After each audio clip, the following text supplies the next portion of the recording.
Hello, my name's Michael Culhane and welcome to my first YouTube channel. I'm hosting the gathering of the Gordon-Keeble Owners Club on their 60th anniversary tour. Now, I'm hoping to put this together as a YouTube channel with help from my lovely cameraman Craig. So welcome to Michael's Car Chronicles.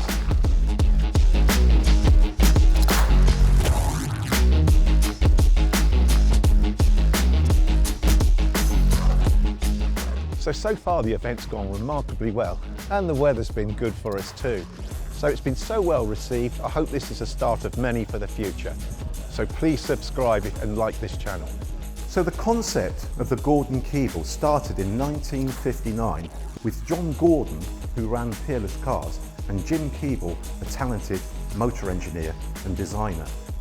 John Gordon was approached at Peerless by an American Air Force pilot, Rick Nielsen, with an idea. He wanted a Peerless car but with a V8 engine. John Gordon was quite inspired by this idea and asked Jim Keeble, "Would you do this for me?" Jim agreed on the understanding it was done in the Peerless workshops. The car was tested and it was quite revolutionary, which inspired them to build their own car. It was originally called the Gordon GT. Jim set about designing and building his own chassis. It was built for space frame, square tube section. It featured independent front suspension, disc brakes all round, and the power plant would be a Chevy V8 engine with manual gearbox. The chassis was then shipped off to Turin to the styling house of Bertone. There, a young Giuseppe Giugiaro, now forgive my pronunciation, was tasked with designing and building the body. Now, miraculously, this was fashioned at steel and fitted to the chassis with all glass and trim in less than 30 days. They then displayed it on the Bertone stand in the Geneva Motor Show in 1960, where it received a fantastic, rapturous welcome. The car was then shipped to Detroit, to Chevrolet, where the management and bosses road tested the car on their own circuit, and to their surprise, it outperformed their own Corvette.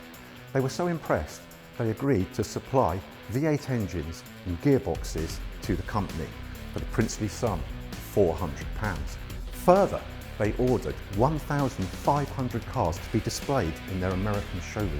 Following such excitement, sadly, due to management issues and raising the money to be able to build these cars, production finally started on a much smaller scale in 1965. It was started at the old Supermarine Spitfire factory in Eastleigh Airport, which is now Southampton Airport, in the original building that built the first Supermarine Spitfire, and it was sloganed, "The car built to aircraft standards." During 1965 and 1966, some 90 odd cars were built before the company went into liquidation. The company was restarted and a further 9 or so cars were built, bringing the production to 99 cars. In 1967, the last car was constructed out of parts, so 100 Gordon-Keebles completed. The car was known as the Gordon GT, but it was without an emblem. Now, this is quite interesting and a funny story. During one of the road tests, the cameraman spotted a tortoise in a hedge and picked it up and put it on the bonnet. This created a great laugh because obviously this was the fastest 4-seater car that Britain had made, and it now has a tortoise on the bonnet. But then they thought, well, actually, a tortoise has a long life and a rigid shell and would make a good mascot. And this was adopted, so this is how the tortoise became on the emblem for the Gordon-Keeble. And one other little funny story, which I'm told this is true, the tortoise did a whoopsie on the bonnet. I wasn't the only one who fell off the stage.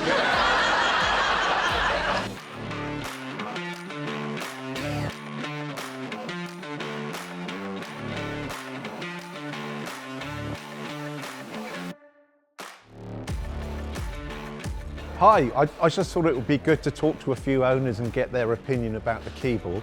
And this is David.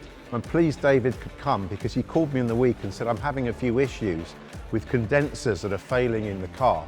I'd like to bring the car, can I bring it on a trailer? And I said, yeah, I mean, please do, we'd just love to see it. So, yeah, but you've wanted a Keeble since you were 17 years old, Dave, isn't that right? I've wanted one since 1980, and I ended up buying one 2 years ago, so yeah. Fantastic. Yeah. I mean, a real sort of boyhood dream come true. Yeah. So why were you so interested? You saw the car, did you, and fell in love with one? I think I used to get the magazines, and I just liked the styling of it and the fact that it had the big V8, British made obviously, which is good, and it was a bit unique. So it certainly is. I remember buying Exchange and Mart sort of about 1980 and seeing them for £2.5 grand and thinking, how on earth could I get this money together? Exchange and Mart, exactly. I used to do the same with an E-Type. I wanted an E-Type, and I would buy Exchange and Mart, and even a basket case was £2.5 grand. Yeah. And on paper round money, I thought, how on earth I can ever afford an E-Type? Ended up with the Jaguar Mark II because they were much cheaper. But no, the Gordon-Keeble, a fantastic car. Yeah, so I actually, when I was, I think, 21, I used to drive past one that was parked on a driveway, and it had a number plate, JS, and 4 numbers, and my dad's JS, and I had this crazy idea that maybe I could somehow borrow the money and he'd get a number plate out of it. What a great idea. Did he fall for that or not? I didn't actually get to ask him because I knocked on the door and it wasn't for sale. Oh dear. And then that dream sort of went for years. I expect the car's still around somewhere. I expect it might even be here with a different plate. I have actually figured out which one it is. I can't remember the number of it, but it lives somewhere in Suffolk. I think sadly the guy who owns it is in a home now. Have you got the standard 4-speed? Standard 4-speed. It turned out to have a cracked exhaust manifold, so I had to source one of those. And I had those ceramic coated as well, just to try and keep the heat out of the engine bay. I had all the brakes refurbished, so all the calipers, master cylinders, and the servos all fully rebuilt. Good, and it is looking absolutely fantastic. It's a great looking car. So this must be a bit of a niggle to you, having the problem with the condenser. Yeah, so it happened probably about a year ago. I parked up and it was running, it was idling for a bit before I turned the engine off, so you get a bit of heat sink and a bit of heat build up under the engine bay. And then it just wouldn't start after that. It turned out that the condenser had failed. And then a while later, the same thing happened. And then last weekend it happened again, so it's happened 3 times now. So how many condensers? You've been through 3 condensers? 3 condensers. And the last one lasted about 500 miles, but the same thing. It's always been after there's been a time of, pulling up and it's been running while I've been waiting to park somewhere or something like that. And it's just got hot and given up the ghost? Hot and given up the ghost. So I think it might be heat related. It does sound it. But, yeah. Maybe we should try electronic ignition. Well, that was my thought as well. So I'm thinking along those lines. Yeah. Thank you very much, Dave. That's very interesting. You're welcome. Thank you. So this is Nigel. Hi there. I was at the Scramble at Bicester, and some chap I'd never met before came and tapped me on the shoulder and said, "Are you Michael Culhane?" And I thought, oh no, not the Inland Revenue again. But no, it was Nigel. Nigel introduced himself and said, "I'm secretary of the Gordon-Keeble Owners Club." He said, "We were going to go to the Isle of Wight for a run out, but realised the festival's on.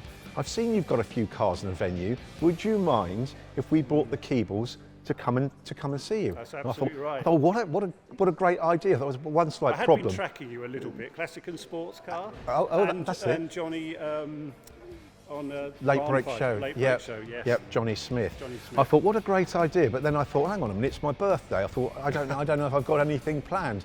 But then I thought, well, what a fantastic birthday present! Best birthday present ever. So, Nigel, tell me about the Gordon-Keeble and about your car and your enthusiasm for them. Oh, I've loved them since I was at school. When I was at boarding school, I had a picture of one on my wall. When I finally got to sixth form, and they'd let you put them up. And so I've always wanted one. Fantastic. And talked about it for years, and eventually my wife said, "I've had enough of you talking about it. Either buy one, just go and buy one." up." Very understanding wife. Yes. Right. So yeah, I've loved it. I mean, great cars, American engine, Italian design, Giugiaro. Yes. So couldn't really be better than that. No, they were, when they first came out, they were phenomenal. Oh yeah. I mean, they were faster than the Aston Martin at the time. Yeah, and cheaper. And a lot cheaper. Yes. That was probably one of their failings, of course. Yes. They were probably too cheap. Yeah, people thought, what's wrong with them? Well, they also, I don't think they made much profit on them. I see. There's no point in being in business if you don't make a little bit. Well, no, that's right. So this is yours. So tell me about what chassis number is? Mine's number 39.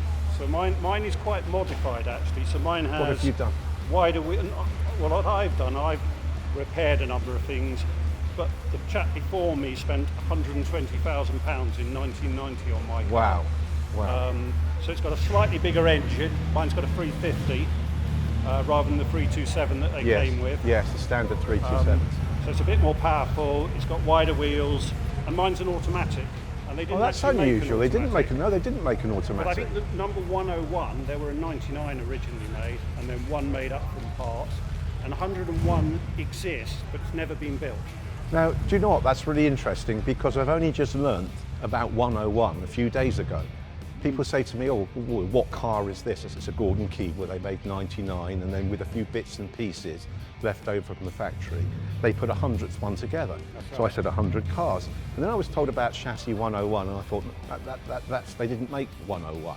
But then very interestingly, it was a prototype for the next one that was going to happen. So they'd modified it a bit so they could put an automatic gearbox in and a number of other suspension changes and things like that. But how interesting. But it never happened. And I understand the And car's still in bits, it's still around, and it will one day be back we on were the rather hoping it back might on come the in a road. trailer today, but sadly it didn't make Well, it. I'm sure we'll see it at another time. Yeah, I hear you're talking to the owner. So Oh, we are talking to the owner, and perhaps give him a hand to put it back together. Well, and if you get that here, maybe we can come back and have a look at it. That would be fantastic, Nigel. That would be and great. you're more than welcome. We really enjoyed today. It's been wonderful. So have I. It's been really good. Thank you. Yeah.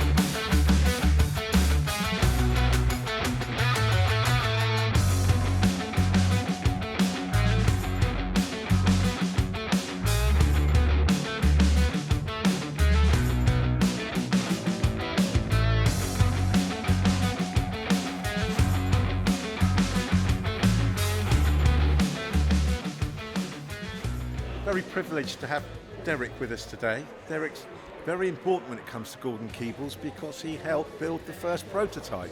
So tell us about that, Derek. Well, 65 years ago was when I helped Jim Keeble build the prototype in 1959.